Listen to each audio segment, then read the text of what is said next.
What's up guys, my name is Jeremy, welcome back to Catfish Motorsports. Today, we're not actually going to be working on anything, we're going to try to clean up some of the things that I have been working on. My garage is an absolute disaster. You know, it's funny, I worked as a technician for years and my workstation was always pristine, but for some reason I cannot bring that behavior home with me. And I have multiple projects going at all times and things just get out of control. I don't have enough wall spacing to add more shelves really because I have equipment already in place. So enter the FLEXIMOUNTS GL48B 4x8 ceiling hanging shelf. Now this same company also makes a pretty cool one that's not quite as long, but you can use a drill to like lower it like an elevator system. I don't have enough ceiling height for that. But, you know, if you have taller ceilings or if you are particularly vertically challenged, I'm kind of average height, I'm 5'10", that might be something you'd look into. It just doesn't do a whole lot for me in my particular garage. I don't have a good space for it. I would bang my head on it. And given my ceiling height, I'm tall enough to just reach up and put something on a shelf. I don't need to lower it. So this says it holds 600 pounds, which is awesome because I'd like to put a lot of spare engine parts and stuff on it. Maybe even some tires that I have laying around. So let's dive in. Let's see how hard this thing is to install. All right, directions. I tend to avoid these, but I want to make sure we get this right. So things that you need that you might not necessarily have, like as standard home tools, you will need a stud finder. Now, I didn't really need one because my ceiling panels are already drilled into the studs, so I can just kind of follow those. Makes it a little bit easier on me. Chances are you're not going to get that lucky. You're going to need a stud finder. That's really the only kind of specialized tool I see here. You need a drill. You can't put this in, or maybe you could. They're not recommending you put it in with drywall anchors. You do need to screw these into the studs, especially if you want that full 600 pound weight capacity. And here we can kind of see what I was saying. They have the one that has the dangly on it. That's the thing that you can raise and lower. And then you've got mine with the perpendicular. Now, if I have a complaint here off the bat, I've kind of looked over this. I wish they wouldn't have put kind of both models in the same instruction manual. Just give me a guide for my model. That's really the only thing I can say negative. Looks pretty straightforward other than that. Oh, let's get started. I'm just going to kind of put you in fast forward through this because there's not a whole lot to it. I'm going to drill some holes, then we're going to hang the shelves on them. So I'm going to choose to put this here. I'll have to move my cool snap-on clock somewhere else so it's not blocked.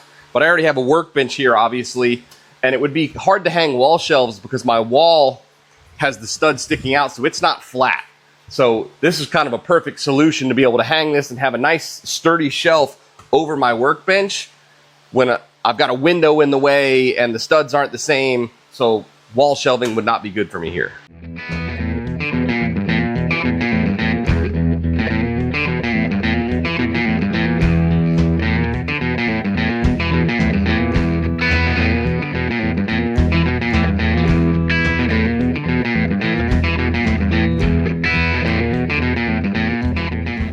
Okay, so I've made my first error, no big deal.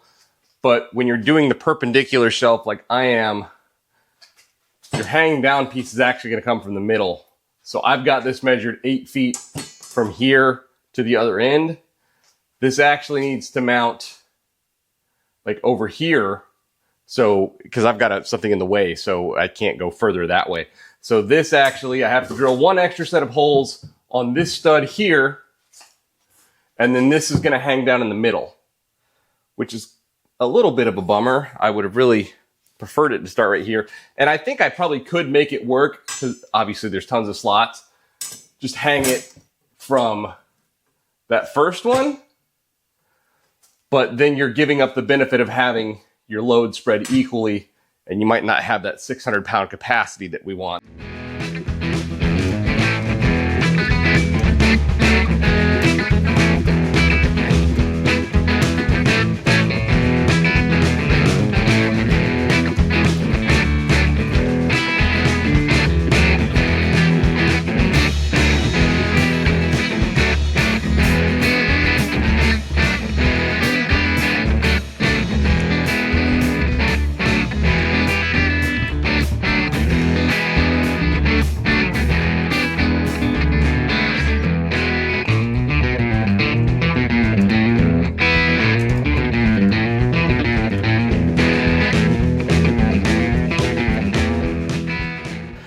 Well, there you go.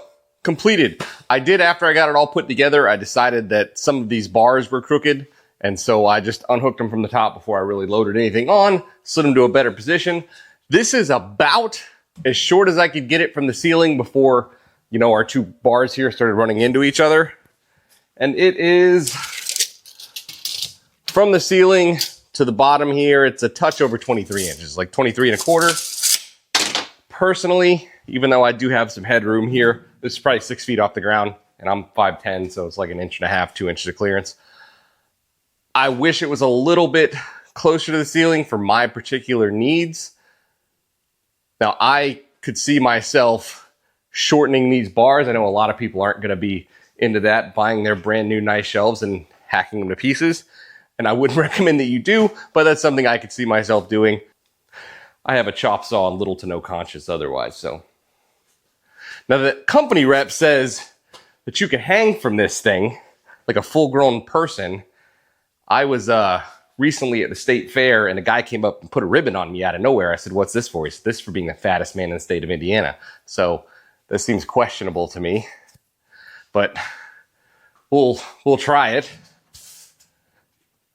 Oh, don't fall. Stay there.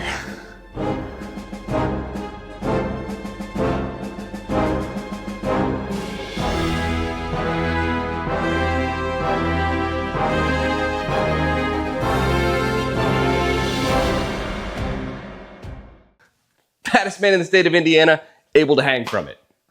I feel like that 600 pounds of load capacity is certified now. Now, install wasn't bad. Other than the stud finder, they do provide you with all the tools you need. Now, I ain't got time for that, so I use power tools. But you don't have to. You need whatever this is. I think it's 5 millimeters. And this is a 13. And they've got a little deal so you can put this in and make sort of a pseudo wrench out of it. I'm guessing most of you who would have enough junk that you need these super awesome shelves probably have some tools. So you probably won't necessarily need these, but the Allen key did come in handy for these dudes in the back that I didn't have room to get my impact wrench in. So you can install it with just the tools in the kit, but it will take you a while. I mean, I would say take out the filming part of it, and I would say this probably took me an hour, 45 minutes. It's really hot in here, so I was kind of going in and out. It's like 1,000,000 degrees right now and about 100,000% humidity. So I was trying to get through this with the assistance of electricity. Kind of my only critiques, the one I mentioned earlier in the instructions, I wish they would have just sent me an instruction manual for this, or at the very least make it in chapters. So chapter 1 is this and chapter 2 is the other devices they have. Because it did sort of get confusing in a couple places because they were giving you side-by-side directions that were technically 2 different products, but it just got a little bit confusing, trust me. But it's not that bad. The only other thing, Weasel, don't drink that. My dog trying to drink transmission fluid. The only other thing, and this isn't necessarily a critique, it's just sort of what you would expect, but the hardware is, you know, cheap stainless hardware. So when you bust out the power tools like I did, be careful because you can strip them out. I wouldn't necessarily expect, you know, a shelf kit to come with grade 8 hardware or anything. So not particularly unexpected, but just something to know. Don't go nuts with your impact wrench because you can strip this stuff out. And there's no need to go psycho tight anyway. Some of the stuff comes with like nylock block nuts, so it's fine. It's not going anywhere. A little bit of an unintended consequence for me. I already don't have the best lighting in here. So now over when I'm working at my vise or my chop saw, my light, if I have stuff here, is going to block this. But this is all metal, so I might just stick a magnetic shop light under here to solve that problem. And, you know, just something to think about, especially if you had, you know, more room than I did and you could have this lower. You know, I cannot remember the term for this type of steel, but because it all has holes in it, you could definitely make yourself another row of shelves if you were feeling industrious. That might even be something the company offers, I'm not sure. But it is for sure something that you could do yourself if you wanted an extra row of shelves. Similarly, there's some extra bolt holes and stuff here and there that it'll just take that same, I think it's M8 hardware that the rest of this stuff does.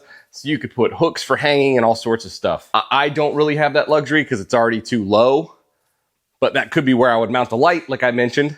So, I mean, yeah, it's just a simple shelf, but there's actually kind of a lot of possibility here. But now we can start throwing some of this clutter up here.